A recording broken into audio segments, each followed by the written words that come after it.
faqat O'rta Osiyoda emas, dunyo butun boshli insoniyat tarixidagi eng kuchli 10 ta imperiyadan bittasi Xorazm shohlar, ya'ni Xorazm imperiyasi hisoblangan ekan. Tasavvur qilasizmi, qanchalik kuchli imperiya bo'lgan. O'zining davrining eng kuchlilaridan. Bu davr Rim imperiyasi, Xitoy imperiyasi kabi qudratli bo'lgan. Hozir Ichan qal'adamiz.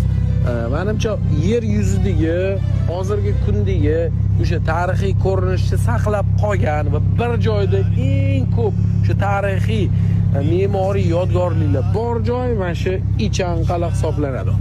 Oxirgi yillarda shu darajada chet eldan turistlar ko'p kelyaptiki, o'shani bundan ham ko'p kelaversin-ku, milliard dollarlar kiryapti. Shuni hisobiga Xorazmliklar hozir boy ancha kuchayib ketishgan, yana ham oldindan o'zi kuchli bo'lishgan-ku, hozir endi yana ham kuchayib ketishyapti. Mana shu yerda turadigan uylar bor. Misol, mana shu uylar, tarixiy obidalardan tashqari million dollarga ham kerak bo'lsa, sotishmas ekan shu uylarni.